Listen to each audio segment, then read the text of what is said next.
बिस्मिल्लाहिर्रहमानिर्रहीम। प्रोग्राम तालीम स्पेशल के साथ मैं हूँ हारून अब्बासी।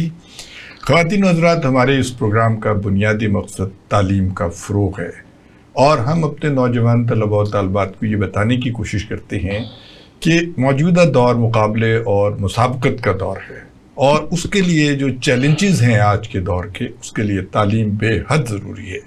आज जिन मोहतरम शख्सियत को हमने दावत दी है, आप हैं डॉक्टर परवेज़ अख्तर चौधरी साहब, माहिर इमराज़ क़ल्ब हैं, और हम चाहेंगे कि आप हमारे बच्चों को बताइए अपने तालीमी सफ़र के बारे में। जी, अस्सलाम वालेकुम, बिस्मिल्लाहिर्रहमानिर्रहीम। Thank you for having me. तालीमी सफ़र मेरा, मैं एक छोटे से गांव से हूँ। आपने नाम सुना होगा, अजीज़ भट्टी शहीद निशान यादर है हमारे। जी बिल्कुल। उनका गांव है लादियाँ। जी हाँ। और उसके साथ ही बिल्कुल जुड़वा गांव है बुरज, उस गांव से हूँ मैं। अच्छा। और लादियाँ में कोई स्कूल नहीं था और बुरज में स्कूल था, मिडिल स्कूल था। तो जब अजीज़ भट्टी शहीद हुए तो इनको निशान यादर मिला, तो वो गवर्नमेंट का स्कूल हाई स्कूल से अपना मिडिल स्कूल से हाई स्कूल तक प्रमोट हुआ। तो स्कूल का नाम है निशान यादर अजीज़ शहीद गवर्नमेंट हाई स्कूल बुरज। तो गवर्नमेंट स्कूल का मैं पढ़ा हुआ हूँ जी। मैट्रिक मैंने वहाँ से किया। ठीक है। उसके बाद एफएससी की मैंने खारियाँ कैंट से। अच्छा। तो फर्स्ट ईयर में मैंने बोर्ड टॉप किया था। फिज़िक्स में मेरे 100% थे, केमिस्ट्री में भी इसी तरह। लेकिन सेकंड ईयर में फिर मुझे पॉलिटिक्स का शौक़ हुआ। अच्छा। हाँ जी। तो कमर ज़मान कायरा मेरा दोस्त है, इसके खिलाफ मैंने इलेक्शन जीता हुआ है। तो एफएससी में फिर मैं स्टूडेंट यूनियन के जनरल सेक्रेटरी बन गया। तो 7 नंबर से मेरा मेडिकल कॉलेज में एडमिशन रह गया। ओके। अच्छा, ये फरमाइए कि जो हम आज के दौर से अगर कंपेयर करें तो वो जो आपका स्कूल का दौर था, उसमें किस नौइयत के असातिज़ा थे और क्या माहौल था वहाँ का उस ज़माने का? किस चीज़ पे ज़्यादा जोर देते थे वो जोर कॉन्सेप्ट पे ज़्यादा जोर था। अच्छा। स्कोरिंग पे ज़्यादा जोर नहीं था। यू मस्ट अंडरस्टैंड जो हो रहा है। मैंने अपने फिजिक्स केमिस्ट्री टीचर, क्योंकि साइंस मेरा सब्जेक्ट था और मैं लकीली साइंस में मैं काफ़ी अच्छा रहा हूँ। अच्छा। तो कंसेप्चुअल मुझे याद है, हमारे एक प्रोफेसर थे, प्रोफेसर सिफारिश अली। तो एक दिन हम क्लास में कोई मसला हल कर रहे थे, फिज़िक्स का कोई लंबा प्रोजेक्ट था, तो उस पर तो डिस्कशन हो रही थी ब्लैक बोर्ड पे, तो वो ख़त्म ना हो सका। अच्छा। और मेरा कॉन्सेप्ट उनसे डिफरेंट था, उनका कॉन्सेप्ट मुझसे डिफरेंट अच्छा। था। तो वो जीटीएस पे बस पे बैठ के लाला मुसा जाते थे। तो जीटीएस के स्टैंड पे हम बस पे बैठे, वो तकरीबन 2 घंटे 3 घंटे मेरी नोटबुक लेके, तो हम दोनों बैठ के वहाँ पे, मुझे काफ़ी लड़के भी इर्द गिर्द हमारे। तो वो कंसेप्चुअली वो टीचर थे। वो सोचते थे कि इस बच्चे को मैंने किधर लेके जाना है, कहाँ लेके जाना है, अगर ये कमज़ोर है तो उसको किस तरह मैंने बेहतर करना है। तो आजकल तो ये है ना कि ट्यूशन रख लो, यानी सलाहियत को उभारने के लिए वो ये सब। हाँ, टीचर यानी अभी भी है टीचर हमारे पास। मैंने एक छोटा सा इदारा खोला हुआ है, तो टीचर हमारे पास अभी भी बड़ी बड़ी क्लास के हैं। लेकिन अब वो पेरेंट्स का उस तरह, हम ये समझते हैं कि बच्चे अगर स्कूल चले गए हैं तो अब ये स्कूल की जिम्मेदारी है सारी की सारी, और तकरीबन किसी लेवल तक स्कूल ले भी रहे हैं जिम्मेदारियां। ये एक्चुअली पेरेंट्स से आना चाहिए मेरी नज़र में, कि how much are the parents involve. हमारी पढ़ाई में हमारे वालिदैन का सबसे ज़्यादा बड़ा रोल है। तो उनका ये था कि बाकी कुछ भी हो जाए, पढ़ाई को नहीं, आप स्कूल दिन नहीं मिस कर सकते।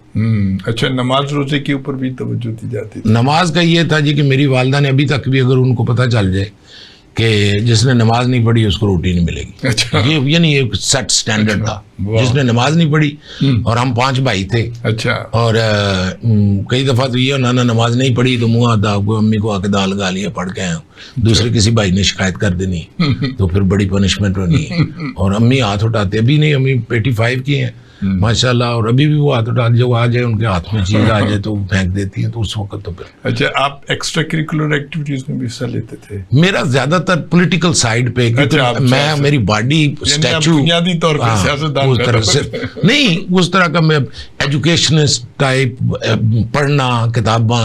लेकिन चूंकि मेरे छोटे भाई इन्वॉल्व थे तो क्रिकेट भी मैंने खेली है। इमरान खान भी वन ऑफ माय फेवरेट रहा है एक वक्त। तो इनको जब मैं अमेरिका में था तो उसको वहाँ पे भी बुलाया, इधर भी आया हुआ है हमारे घर पे।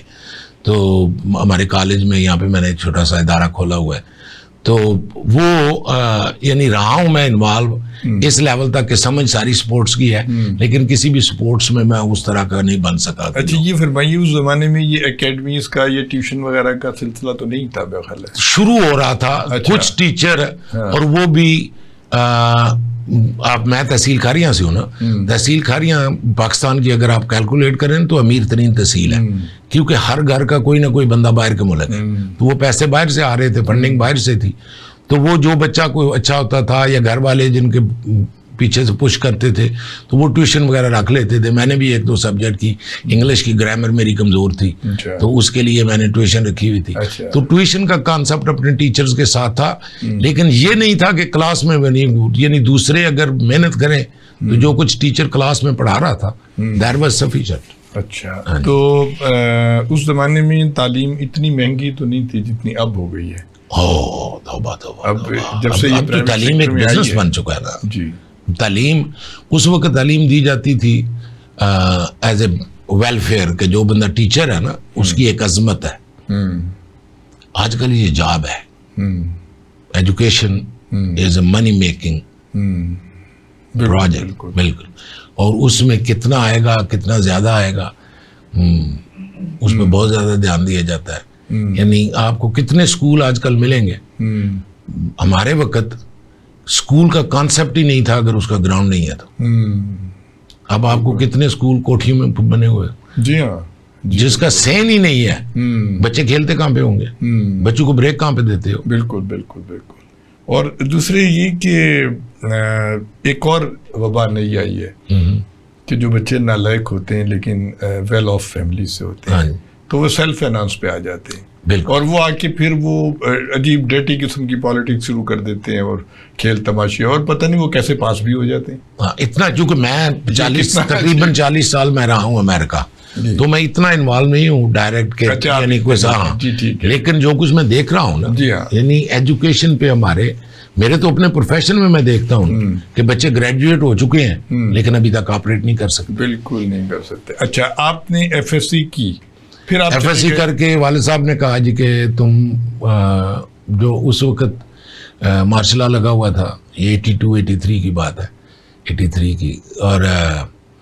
यहाँ पे जो जनरल साहब थे मेरे वाले साहब सराय आलमगीरी हैं, तो उनको जानते थे, तो मैंने कहा सिफारिश करवाओ, मुझे गवर्नर की सीट एक ले दो और मैं डॉक्टर बन जाऊँगा। उन्होंने कहा बेटा डॉक्टरी एक ऐसी चीज़ है कि तेरे हाथ में लोग मरेंगे भी, बीमार भी होंगे, तो अगर तू सिफारिश से हुआ ना तो तेरे जहन में सारी जिंदगी यही रहेगा, तू अमेरिका आ जा, उधर आके ट्राई करना। मैंने कहा मेरा इधर नहीं हुआ, अमेरिका किधर होगा? तो वो अमेरिका ले गए। अमेरिका जाके, आपके वालिद क्या करते थे? मेरे वालिद यहाँ पे अमेरिकन एम्बेसी में काम करते थे, फिर वहाँ पे भी वो स्टेट ऑफ मिशिगन के लिए काम करते थे, मिशिगन में थे, डिट्रॉइट में। अच्छा, तो मैंने जाके तो प्री मेड में दाखिला ले लिया। अभी फर्स्ट ईयर में था तो वाले साहब का एक्सीडेंट में डेथ हो गई, कार एक्सीडेंट में। अच्छा अच्छा। तो फिर मैं हेड ऑफ द फैमिली बन गया। तो अल्हम्दुलिल्लाह अभी मेरे बच्चे और मेरे छोटे बहन भाई they are living better life than me, माशाअल्लाह, अल्हम्दुलिल्लाह। तो आपने MBBS जो होता है वो भी वहीं से किया? MD, MD, और उस पर स्पेशलाइजेशन की? फिर स्पेशलाइजेशन मैंने सर्जरी में की है, 18 डिसिप्लिन है सर्जरी के, जो मैंने मास्टर कितने साल में कंप्लीट हुआ आपका? 10 साल की रेजिडेंसी। 10 साल पे? 10 साल। हाउस जॉब अलग से है फिर? नहीं, वो उस 10 साल पूरे मेडिकल कॉलेज से ग्रेजुएट होने के बाद 10 साल लगातार ट्रेनिंग की। अच्छा, डिफरेंट डिसिप्लिन सर्जरी के, उनमें हार्ट सर्जरी एक। हार्ट सर्जरी, अच्छा। आप पहले तो ओपन हार्ट सर्जरी ही करते रहे? जी पहले, बिल्कुल ट्रेनिंग मेरी उसमें थी। और उसके बाद ये तकरीबन लेट 2006-07 में ये मिनिमली इन्वेसिव आना शुरू हुआ है। 2004-05 में ये शुरू हो गया था हमारी ट्रेनिंग में, और फिर 6-7 में इसने थोड़ा थोड़ा बूम करता करता। अच्छा, तो अब मैं तकरीबन 2010 से मैं लगातार सिर्फ करते ही मिनिमली इन्वेसिव हूँ। अच्छा, अब चेस्ट नहीं खोलता। कुछ मजमूई तौर पे कितने आपने किए होंगे ऑपरेशन, कुछ याद है? नहीं, हजारों में, लातादाद हजारों में होंगे, लातादाद। अच्छा, अच्छा, आप पाकिस्तान में पहले शख्स हैं जिन्होंने एक बिल्कुल नई टेक्नोलॉजी या कहना चाहिए या नया तरीक़ाकार इंट्रोड्यूस करा है, और ये जो ओपन हार्ट सर्जरी है जी पूरा यानी कि काट दिया जाता है। अब आप कहते हैं कि रिब्स के दरमियान छोटा सा एक टक लगाते हैं। जी तो जी। ये क्या है इसमें, ये ज़रा बताइए कि क्या ये बहुत एक्सपेंसिव है या तकरीबन उतना ही खर्च आता है और ये बड़ा एक नई बिल्कुल अंदाज की है, इस पे ज़रा तफसील से बताइए। हाँ जी। है क्या हार्ट सर्जरी क्या है जी कि हम या तो वैल बदली करते हैं या हार्ट के अंदर कोई सुराख है जिसको हमने बंद करना होता है, जो कि पैदाइशी तौर पे आ सकता है। ठीक है। या तीसरी चीज होती है कि बाईपास। दुनिया का सबसे कॉमन ऑपरेशन बाईपास सर्जरी है, ठीक है। अगर ऑपरेशन सारे देखे जाए। जी अब ये तकरीबन 50 साल पुरानी टेक्नोलॉजी, 60s में 1960s में ये शुरू हुई है ओपन हार्ट सर्जरी। हम करते रहे हैं। पहले हम हार्ट को स्टॉप करते थे, हार्ट लंग मशीन पे डाल के दवाइयाँ दे के उसको स्टॉप करके बाईपास करते थे। फिर करते करते हम इस लेवल पे आए कि हम बीटिंग हार्ट सर्जरी करते हैं। आपने सुना होगा कि बीटिंग हार्ट को स्टॉप नहीं करते और उस पर सर्जरी हो रही है। फिर ये चलते चलते अगर आप देखें ना तो हमारा रिब केज, बॉडी हमारी जो है ना, ये इस रिब केज पे खड़ी है जी। ये एक जो पिंजर जिसको हम बोलते हैं उर्दू में, अगर इसको ब्रेक किया जाए ना, ये बॉडी के लिए तकरीबन इतनी इंसल्ट है जी जितना कि आप सड़क क्रॉस कर रहे हो और एक गाड़ी आपको हिट करे, इतना डैमेज करती है ये बॉडी को। ठीक है। फिर इसको रिकवर होते हुए 3 महीने लगते हैं। अच्छा। अब ये कोई कैंसर तो है नहीं। हार्ट सर्जरी इसी तरह है जिस तरह आपने एक फ्लैट टायर रिप्लेस कर दिया, आपने बाईपास कर दिया है, उसके बाद हार्ट को अब कुछ नहीं हो रहा। ठीक है। हार्ट अपना काम कर रहा है, उसको ना उसको कोई दर्द हो रही है क्योंकि हमने उसके ऊपर काटा था या कुछ, कोई उसका सेंसेशन ही नहीं है। ठीक है। लेकिन वो उसकी जो 3 महीने की हीलिंग है ना, वो उस फैमिली को तबाह करके रख देती है। ठीक है। क्योंकि ज्यादातर ये हेड ऑफ फैमिली होते हैं, या माँ है या बाप है। अच्छा अच्छा अच्छा। क्योंकि बच्चों को तो नहीं हो रहा ना इतना, ये तो अडल्ट में आ रहा है ना। मैं अडल्ट सर्जरी की बात कर रहा हूँ, ओपन हार्ट सर्जरी। तो अब जब ये कर लेते हैं ना, उनको उसके बाद जॉब मिलती है। अगर शादी नहीं हुई तो शादी नहीं होती है, अगर जॉब थी तो वो जाती रही है। अब 3 महीने का रिजर्व नहीं है। मिनिमली इन्वेसिव फिर एडवांसमेंट जो आई है अभी, कि हम किस तरह वही सर्जरी बगैर चेस्ट खोले कर सकते हैं। अच्छा अच्छा। तो वो सक्सेसफुली अल्हम्दुलिल्लाह अब हम कर रहे हैं। उसका ये है कि हम अगर बाईपास करना है तो राइट साइड पे, अच्छा। अगर वाल्व रिप्लेस करना है तो राइट साइड पे, अच्छा। तो I'm sorry, अगर बाईपास करना है तो लेफ्ट साइड पे, और अगर वाल्व करना है तो राइट साइड से। अच्छा। 2 से 3 इंच इंसिजन, और उसी में से सारी की सारी सर्जरी, वही सर्जरी। अच्छा डॉक्टर साहब, बाज बच्चे होते हैं बाई बर्थ उनके सुराख होता है। जी हाँ जी। और ये हमारे माशरे में जो आमतौर पे कहा जाता है कि जी वो 12 साल में खुद ही ठीक हो जाएगा, और ये जो हमारे क्वैक्स बैठे हुए हैं नहीं, वो फिर उस पर अजीब अजीब तजर्बे शुरू कर देते हैं। हाँ। ऐसा नहीं है? नहीं ऐसा उसे करवाना पड़ेगा? बिल्कुल उसको डिपेंड करता है कि उस सुराख का साइज क्या है। अच्छा। ये भी हो सकता है कि सुराख इतना छोटा है कि बच्चा सारी जिंदगी अपनी नॉर्मल लाइफ रह रहा है, तो उसको बंद करने की जरूरत ही नहीं है। अच्छा। हाँ, इतना हार्ट अपना हमारे के पास नहीं, लेकिन रिजर्व सुराख है, उससे ब्लीडिंग, इंटरनल ब्लीडिंग नहीं हो सकती उस सुराख? नहीं ब्लीडिंग तो नहीं, नो ब्लड एक चेंबर से दूसरी चेंबर में जा रहा है, इससे कोई अच्छा, उस रहा। लेकिन वो अगर ज्यादा जा रहा है तो चेंबर, हार्ट की चेंबर सेपरेट करती है ब्लड ऑक्सीनेशन लेवल पे। तो अगर डीऑक्सीनेटेड ब्लड मिक्स हो रहा है ऑक्सीनेटेड में, या ऑक्सीनेटेड उधर ही जा रहा है, तो उसका नुकसान हो रहा है ना। तो हार्ट को ओवरकम कॉम्पनसेट करना पड़ता है। तो उसके लिए सुराख का बंद होना तो जरूरी है। लेकिन बहुत सारे सुराख इतने छोटे होते हैं कि आप उनको पता भी नहीं चलता। अच्छा। और अगर हार्ट फेलियर में जा रहा है या उनको कोई सिम्टम हो रहे हैं तो वो बंद किया जा सकता है। कोई इस तरह का इतना बड़ा ऑपरेशन नहीं, 15-20 मिनट का ऑपरेशन है। अच्छा, ये नॉर्मली ऑरिकल में होता है या उसमें वेंट्रिकल में? किसमें एट्रियम में ज्यादा होता है। अच्छा अच्छा। और डॉक्टर साहब, ये आजकल क्या वजह है कि आर्टरीज में ब्लॉकेट बड़ी हो रही है और लोग स्टंट पड़वा रहे हैं धड़ाधड़? हाँ जी। ये इसकी क्या कॉजेज हैं, क्यों आखिर ये ऐसा हो रहा है? ये पाकिस्तान में मैं चूंकि 5-6 साल हुए अभी मुझे आए हुए, मेरी सारी की सारी तालीम अमेरिका में है। यानी मैंने कंसेप्चुअली सोचा भी नहीं अमेरिका में रहते हुए कि 30s में किसी को हार्ट अटैक हो रहा है। हाँ, इतनी कम एज में। ठीक है। वो कोई जेनेटिकली हो, अच्छा, कि माँ को भी था बाप को भी था, तो फिर बच्चों को हो सकता है आगे। अच्छा। यहाँ पे तो माँ बाप को है ही नहीं और 30s में हो रहा है। ये क्या अब इसका, अब स्ट्रेस बाय इटसेल्फ किसी स्टडी ने शो नहीं की अच्छा। कि जो लोग स्ट्रेसफुल रहते हैं, मेरी लाइफ कितनी स्ट्रेसफुल है। अच्छा। मैंने जानबूझ के अगले दिन सीटी स्कैन करवाई, ठीक है। मेरी कोरोनरी बिल्कुल क्लीन है, ठीक है। लेकिन और मैं डायबिटिक भी हूँ। ये नंबर एक तो है हमारा जेनेटिक इफेक्ट। अच्छा, ये जो ना इंडियन कॉन्टिनेंट, अच्छा। सब कॉन्टिनेंट, इस सब कॉन्टिनेंट में कोरोनरी आर्टरी डिजीज दूसरों से ज्यादा है, ठीक है। अगर अमेरिका में तकरीबन 13% लोगों को है, हमारे 16-17% लोगों को है।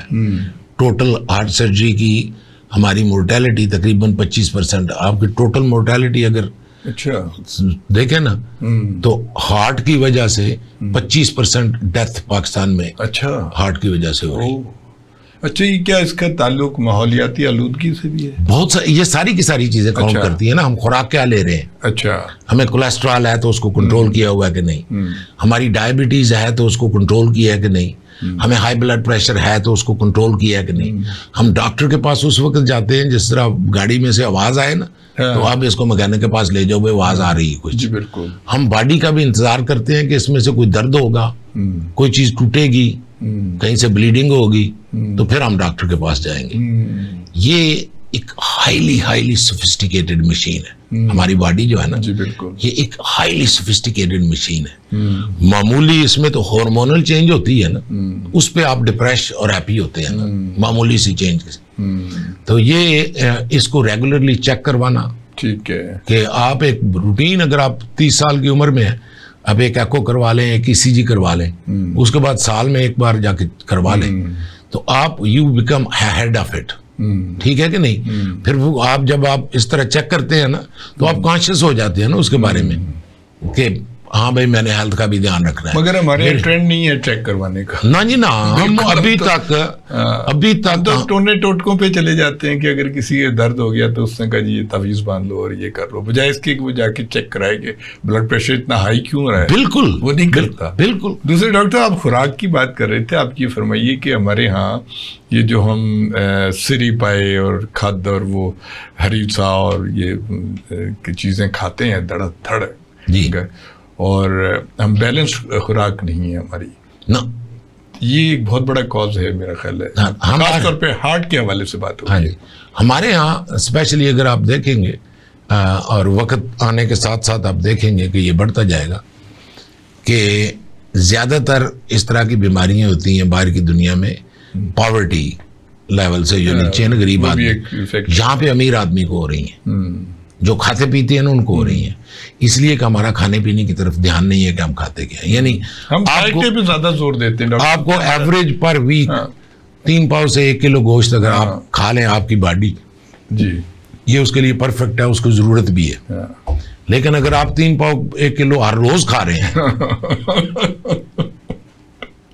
जी ख़वातीन हज़रात, आप डॉक्टर परवेज़ अख्तर चौधरी साहब की बड़ी दिलचस्प गुफ्तगू सुन रहे हैं, इंतहाई मालूमाती बातें कर रहे हैं। एक छोटे से वक्फे के बाद हम दोबारा हाजिर होते हैं। जी ख़वातीन हज़रात, ये कितनी खुशकिस्मती है हमारे मुल्क में कि इतने इतने पढ़े लिखे समझदार लोग मौजूद हैं जो खल्क़ खुदा की खिदमत कर रहे हैं। डॉक्टर साहब पहले यहाँ पे सर्जन हैं पाकिस्तान में जिन्होंने रिब्स के दरमियान छोटे से 2 इंच का कट लगा के, और ये बाईपास जो पहले होता था पूरा ओपन हार्ट होता था, अब उसकी बजाय ये छोटा है। इसके बारे में डॉक्टर साहब आप बताइए, क्या ये बहुत एक्सपेंसिव है या ये नहीं? तकरीबन अगर आप किसी भी स्टैंडर्ड के हॉस्पिटल में चले जाएं पाकिस्तान में जी, तो वो जितने में ओपन हार्ट सर्जरी प्राइवेट में कर रहे हैं ना जी, उतने में ही तकरीबन हम उसमें वही कर रहे हैं। मेरा टारगेट ये है कि वो एक्सपेंसिव इतनी ना, हालांकि इसके सिर्फ इंस्ट्रूमेंट जो है ना वो 2-3 करोड़ रुपए के आते हैं, अच्छा, बल्कि ज्यादा के जो मैं लेके आया हुआ हूँ साथ। लेकिन इसके बावजूद वी ट्राई कि इसको कॉस्ट इफेक्टिव इतना रखा जा सके एक एवरेज पर्सन इसको ले सके। लेकिन जहाँ हम पहले भी बात कर रहे थे, इसका सबसे बड़ा फायदा जो है ना वो सर्जन के लिए तो है ना, टेक्निकली आपके लिए डिफिकल्ट है, छोटे से सुराख से आप कर रहे हैं, केस के आखिर पे मेरी कमर दर्द कर रही होती है, लेकिन पेशेंट के लिए जो इसके बेनिफिट है ना बड़ा वो ट्रेमेंडस है। एक तो आपको ये हड्डी नहीं काट रहे, इसमें किसी मेजर इन्फेक्शन का कोई डर नहीं है। फिर इसमें हीलिंग का कोई, चूंकि हड्डी नहीं काटी, उसको हीलिंग के लिए कोई तारे नहीं हम डाल रहे। तो अच्छा, ये जख्म हील कितने दिन में हो जाएगा अगर ये 2 इंच का जख्म, 2 इंच के जख्म को जो पहले 2 दिन दर्द होता है ना, वो 2 दिन के लिए होता है। अच्छा, वो जब भी आप अगर किचन में भी आपको नाइफ लग गया ना, तो उसका दर्द 2 दिन होगा, क्योंकि 2 दिन तक पहले 48 घंटे लगते हैं तकरीबन उसको सील होते हुए। अच्छा, जैसे ही वो सील हो जाता है ना, तो दर्द खत्म हो जाता है। यानी फिर ये आपकी रेगुलर एक हफ्ते में हो जाएगा। 1 हफ्ते में, 4 से 5 दिन में घर जाते हैं। अच्छा। और मेरे ऐसे पेशेंट भी हैं जो गाड़ी चला के घर खुद गए।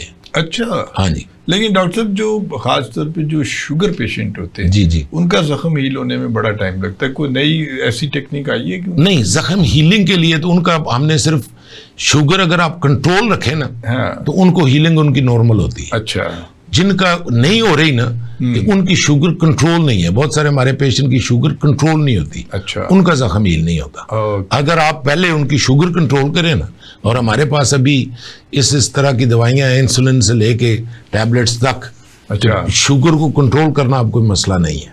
अब आसान हो गया। आसान तो नहीं है, लेकिन पेशेंट अगर कंप्लायंट है ना, तो ये इतना मुश्किल नहीं है। अच्छा डॉक्टर साहब, अभी एक हमारे पास डॉक्टर आए थे, वो कह रहे थे कि पैंक्रियास भी जो है वो उसकी भी वो हो जाती है, ट्रांसप्लांट हो जाता है। जी हाँ। और कोई एक नई भी टेक्नोलॉजी आई है जिससे इंसुलिन बननी शुरू हो जाती है, बच्चों में खास तौर पे वो बना देते हैं हाथ पे, हाँ जी, इस तरह करते हैं। अच्छा डॉक्टर साहब, ये बड़ी हमारे मुल्क के लिए एजाज की बात है कि आप पहले सर्जन हैं जो ये लेके आए। और मेरी कोशिश ये है कि पहला ना रहूं और ना ही मैं इसको अपने पे रखूं।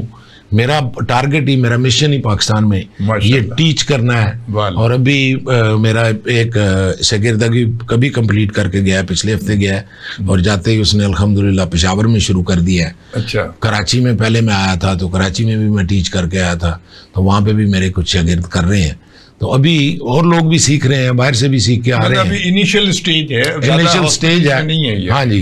अच्छा। तो उसका ड्रॉबैक ये भी होता है, जो कर नहीं सकते वो कहते हैं ये पॉसिबल ही नहीं है, तो उस तरह के भी और पॉलिटिकल गेम आ जाती है। हाँ। लेकिन इसकी ट्रेनिंग का आप कोई बंदोबस्त कर रहे हैं हमारे डॉक्टर्स के लिए? हाँ जी, रेगुलरली मेरे पास अभी भी ट्रेनिंग है, मौजूद है। अच्छा, हाँ, कितने अभी 3 है मेरे पास। अच्छा, 3 कर रहे हैं। अच्छा, तो अच्छा डॉक्टर साहब, बड़े एजाज की बात है कि गवर्नमेंट ऑफ पाकिस्तान ने आपकी खिदमत के इतराफ में आपको सितारा इम्तियाज दिया, और ये बड़ी खुशबख्ती है, और मैं समझता हूँ ये हमारे लिए काबिल फ़ख्र बात है कि हमारे यहाँ ऐसे लोग मौजूद हैं।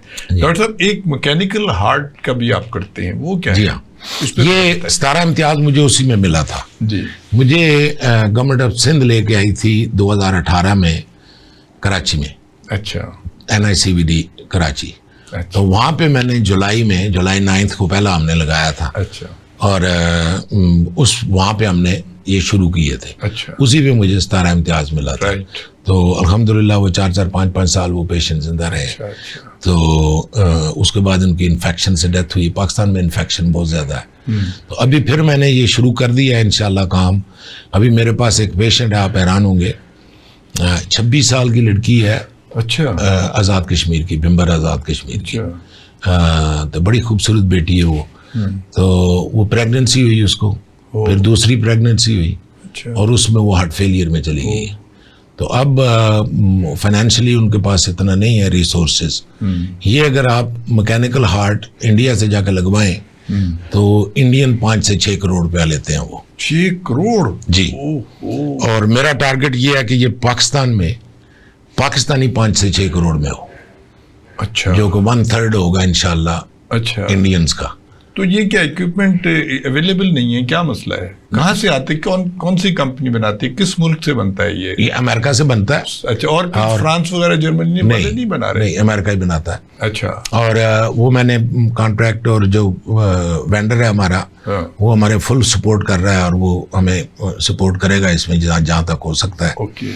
लेकिन सबसे बड़ा आ जाता है कि इसके एक्सपेंसेस, यानी डिवाइस बाय इटसेल्फ तकरीबन 1,10,000 से 1,20,000 डॉलर की आती है। अच्छा। हाँ जी। तो वो डिवाइस तो आपने खरीदनी है ना। अच्छा। वो तो फ्री में नहीं देंगे ना। अच्छा। हाँ जी। अच्छा डॉक्टर साहब, ये रोबोट के जरिए भी बहुत सी सर्जरी हो रही है दुनिया में। हाँ, हार्ट में भी हो रही है, लेकिन जिस तरह ये अभी जो आप मिनिमली इन्वेसिव कर रहे थे ना जी, रोबोट में भी अगर आपने बाईपास करना है या सूचरिंग करनी है तो वो एक आपकी इंसिजन 4-5 तो उसके प्रांग होंगे ना, अच्छा। प्रोबे होंगी उसकी अपनी, और फिर 1-2 से 3 इंच की इंसिजन होगी जिसके थ्रू आप ऑपरेशन करेंगे, एनास्मोसिस करेंगे। तो वो सारी चीज़ें बजाय रोबोट के हमने उसको सिंप्लीफाई कर दिया है, क्योंकि पाकिस्तान जैसे मुल्क में, थर्ड वर्ल्ड में, अच्छा। रोबोट की कास्ट इतनी ज़्यादा आ जाती है कि वो पेशेंट, एवरेज पेशेंट उसको बेयर नहीं कर सकता। एवरेज सर्जन जो है वो लर्न नहीं कर सकता, क्योंकि हर हॉस्पिटल के पास तो नहीं है ना। हाँ जी, तो उसकी कास्ट मिलियंस में। हाँ जी, तो इसलिए रोबोट का मैं ट्रेंड हूँ, लेकिन मैं रोबोट करता नहीं। अच्छा। ऐसे डॉक्टर साहब कोई प्रिकॉशनरी मेजर्स बताइए, एक आम आदमी जो है, और जैसे कि आपने बड़ी अलार्मिंग बात की है कि 30 इयर्स के बच्चे भी अब हार्ट पेशेंट हो गए, कॉमन हो चुका है, तो और ये बड़ी कॉमन बात होगी। कॉमन बात होगी। तो आप ये फरमाइए कि एक मुतवाज़िन जिंदगी के लिए एक आम आदमी को क्या करना चाहिए कि वो इस अचानक हमले से बच सके? एक तो मैं हमेशा ये कहता हूं कि अगर आपकी एज 30 है ना, तो आप अपना एक थारो चेकअप जरूर करवा दें। अच्छा। हार्ट के सिलसिले में एक ECG और एक एको जरूर करवा दें। ठीक है, वो आपकी बेस लाइन हो गई है। ठीक है। अगर हर चीज नॉर्मल है तो साल बाद 2 साल बाद आप फिर उसको चेक करवाते रहे। जब आप अपनी बॉडी की तरफ ध्यान देना शुरू कर देना, then you start paying attention कि मेरे अंदर जा क्या चीज रही है। ठीक है कि नहीं? ठीक है। अगर आप सड़क पे खड़े होके और ओपन रेडी पड़ी हुई है और उसमें कुछ खाने की चीजें पड़ी हुई हैं, और साथ ही बसें और ट्रक और गधे और हर चीज गुजर रही है, तो वो सारे का सारा गंद उस पे आ रहा है। बिल्कुल बिल्कुल, तो वो आपके अंदर जा रहा है। सारे बड़े शौक से खाते। बिल्कुल बड़े शौक से खाते हैं, क्योंकि मसाला बड़ा तेज हो जाता है।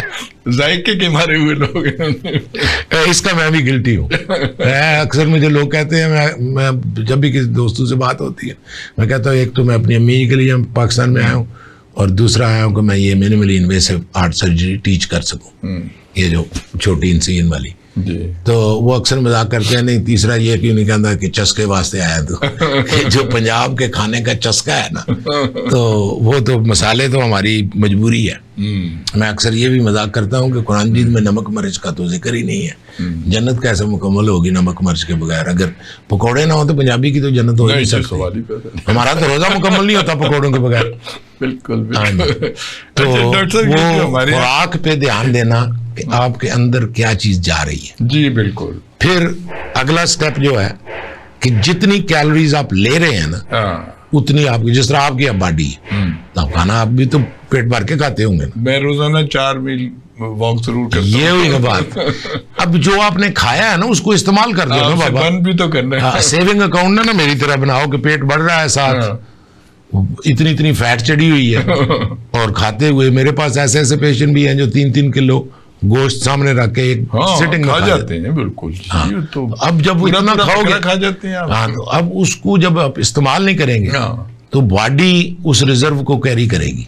जैसे वो इकट्ठा होता जाएगा, उसके साथ बीमारियां पैदा होंगी। उसमें डॉक्टर साहब तो अपनी सेहत का ख्याल, अपनी जिम्मेदारी खुद लेना, जी, ये अगर मैं मैसेज दे सकूं ना, किसी भी बंदे को आ सकता है कि आपको एक मशीनरी, मैं आया हूं ना, आप और मैं मिले हैं, आपने मुझे देखा है, सलाम लेना है या गले मिलना है, अगर हम पहले मिल चुके हुए या नेक्स्ट टाइम मिलेंगे तो अब गले मिलेंगे।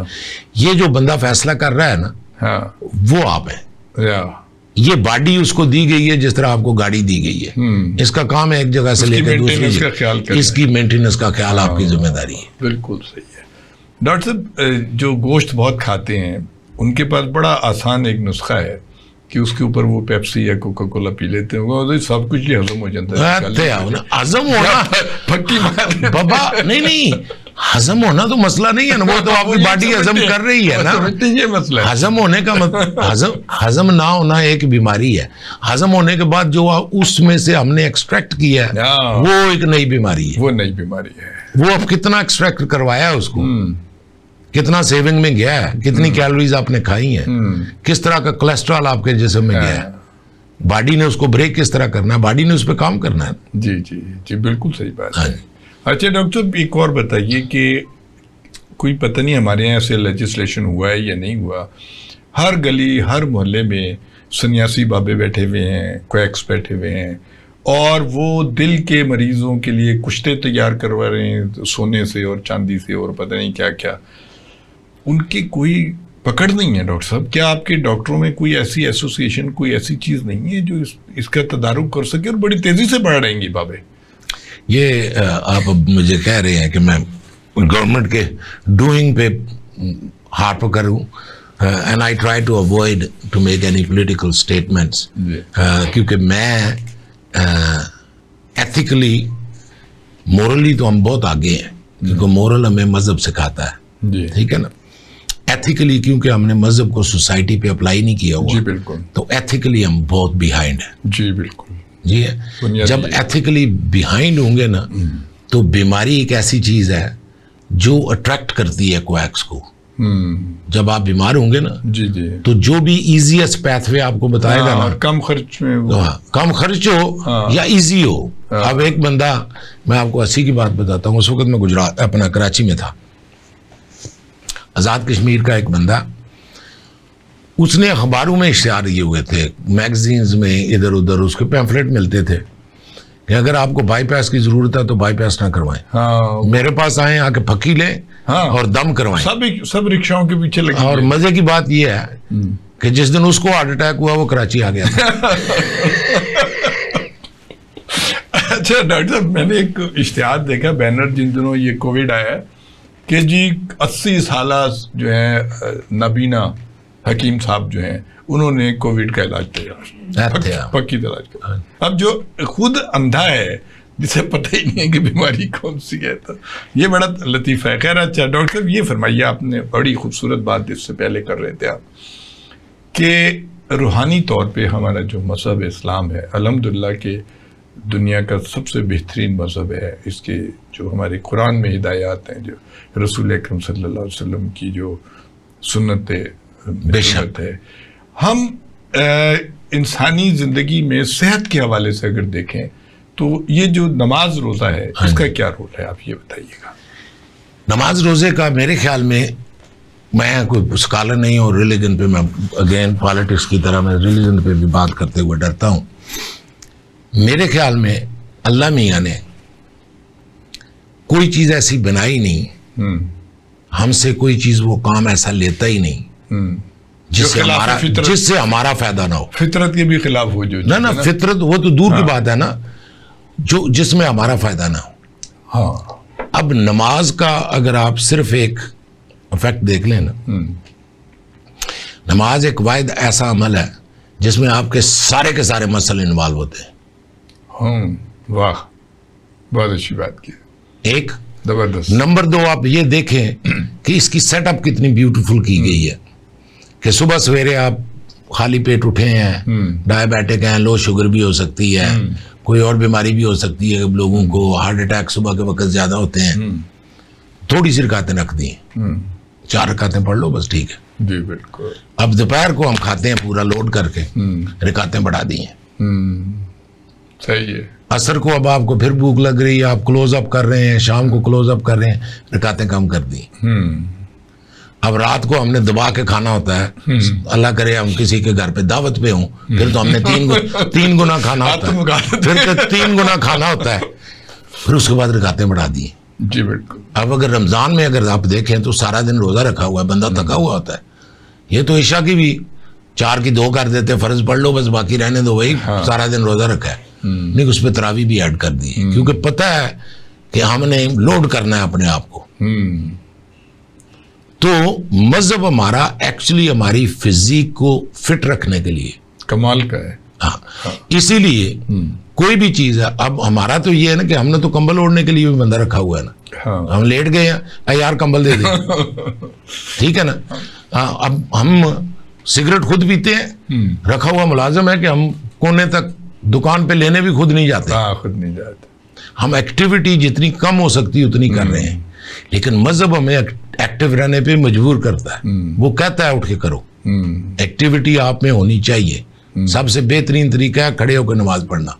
आप अगर नहीं खड़े हो सकते, चलो कुर्सी पे पढ़ लो, लेकिन खड़े होकर पढ़ना सबसे अफजल है। माशाअल्लाह। बिल्कुल, बेशक बेशक। हाँ जी, तो मजहब हमारा तो ये प्रीच करता है और मैं फुल्ली ये दम दरूद दुआओं पे यकीन करता हूँ, लेकिन अगर आपको पता है आपको एक बीमारी है, वो डायग्नोज हो पहले चुकी उसका है, इलाज तो उसका इलाज करवाएं, बिल्कुल करवाएं, बिल्कुल। घोड़े को बांध के तो अल्लाह के हवाले करें ना। बिल्कुल। और डॉक्टर साहब, ये जो रोज़ा है, ये साल भर में जब एक दफ़ा हम 30 दिन के रोज़े रखते हैं, तो ये जिस्मानी उसके लिए कितना सूदमंद है ये एक तो है ना कि मैं रिलीजियसली, क्योंकि I believe in it and I am being Muslim, मेरे लिए ये ऑनर की बात है रोज़ा रखना जो, लेकिन हमारी साइंटिफिक जितनी स्टडीज है ना वो शो कर रही हैं कि जो बंदे भी साल में महीने के रोजे रखते हैं ना, या बीच में अपने आप को भूखा रखते हैं, रोजे रखते हैं, इसका हमारी बॉडी पे बहुत ज्यादा पॉजिटिव इफेक्ट। पॉजिटिव इफेक्ट, वाह। The body learns to live under extreme condition.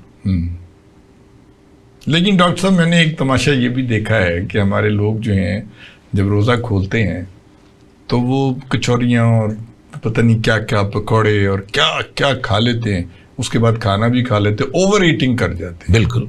और उससे वो जो एक उसका फ़ायदा था वो मेरा ख्याल है नुकसान में बदल जाता है। उन्हें ये बात समझ नहीं आती कि थोड़े घंटों के बाद फिर उन्होंने सहरी खानी है। ये हमने जुबान के जायके को, अगर मैं जुबान के जायके पे 1 मिनट अगर आपसे बात करूं,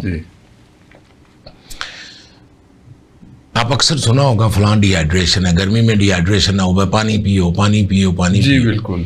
वो क्यों कहते हैं? इसलिए कि पानी में जायका नहीं होता। अगर पानी से मीठा जमीन से पानी निकल रहा होता ना, तो हम सिर्फ पानी पीते रहते। अल्लाह मियाँ ने जुबान का जायका इसलिए रखा हुआ है कि अगर खाने में जायका ना होता ना, जी बिल्कुल, वो एज ए ड्यूटी हम खाते, तो हमने इस बॉडी को भूखे मार देना था। उस जायके के लिए हम इस लेवल तक चले जाते हैं कि मैं अक्सर ये मजाक करता हूं कि अगर आपने डबल बर्गर ले लिया है, आधा खाने के बाद आधा खाने से आपको पता चल गया कि मेरे लिए अब ये काफी है, शाम को मैंने फिर खाना है, जी ठीक है, अब बाबा उसको खत्म करना जरूरी नहीं है, लेकिन हमने चूंकि वो खरीदा होता है और उसका मजा आ रहा है। भी तो है ना डॉक्टर, हविस भी तो हमारे अंदर बहुत है। आपने शादियों में और तकरीबात में देखा होगा, ये जो मुर्गी है ये कोई इतनी बड़ी चीज नहीं है, लेकिन लोग ऐसा उस पे रोस्ट पे पड़ रहे होते हैं जैसे शायद आखिरी दफा खा रहे हैं। उससे भी एक हमारे अंदर एक बेचैनी तो बहुत पाई जाती है। आप दिल के ही हवाले से डॉक्टर साहब ज़्यादा बताइए हमारे लोगों को कि दिल के अमराज जो हैं उस पर काबू पाने के लिए। दिल का अगर आप देखें ना जी, तो 5-6 चीजें हैं जो अफेक्ट करती हैं। एक तो अगर आपके जेनेटिक है ना, आपकी फैमिली में किसी को है, बिल्कुल, तो फिर आपको अर्ली एज में अपने आप को चेकअप करवा लेना चाहिए। अच्छा। दूसरा एजिंग, जैसे ही आप 40-50 से ऊपर हो गए हैं, आपको रेगुलर डॉक्टर के पास जाना चाहिए। ठीक बात, ठीक है। बाकी 4 चीजें हैं जो आप डॉक्टर के साथ मिलकर करते हैं। हाई ब्लड प्रेशर, इसको मैनेज रखें। अगर आपको है ना, हमारी बहुत सारी पॉपुलेशन को 37% लोग, हमारे 37% लोगों को हाई ब्लड प्रेशर है, 30% लोगों को शुगर है। ये बहुत बड़ा नंबर है। डॉक्टर साहब, ये साइकोलॉजिकल भी तो मसले हैं ना, जिसकी वजह से हाई ब्लड प्रेशर जो होता है, या नफसियाती दबाव। लेकिन इलाज उनका मेडिसिन है। डॉक्टर के पास जाके आपने अगर अपना ब्लड प्रेशर कंट्रोल कर लिया है, शुगर कंट्रोल कर लिया है, कोलेस्ट्रॉल कंट्रोल कर लिया है, और चौथी चीज है स्मोकिंग। ये 4 चीजें अगर आपने कंट्रोल की हुई है ना, तो यू आर अमंग द, जिन लोगों को नहीं है ना बीमारी, आप उसी प्रो में आ गए। अच्छा, लेकिन कंट्रोल करना इनको जरूरी है। कंट्रोल करना बहुत जरूरी। जी ख़वातीन हज़रात, आप डॉक्टर परवेज़ अख्तर चौधरी साहब की गुफ्तगू सुन रहे थे। हार्ट सर्जन हैं और इनको ये एजाज़ हासिल है कि ये पहली दफ़ा पाकिस्तान में सर्जरी की बिल्कुल नई किस्म लेके आए हैं कि वो पसलियों के दरमियान सिर्फ 2 इंच का जो है कट लगा के और वो बाईपास हो जाता है, और बहुत कमाल की बात है। इसके अलावा मैकेनिकल तरीके से भी हार्ट को ये चलाने का वो भी काम जानते हैं और काम कर रहे हैं पाकिस्तान में। हमें यकीन है कि आपको डॉक्टर साहब की गुफ्तगू बहुत पसंद आई होगी। और डॉक्टर साहब, बहुत शुक्रिया, आप हमारे प्रोग्राम में तशरीफ़ लाए। हारून अब्बासी को इजाज़त दीजिएगा। अल्लाह हाफ़िज़।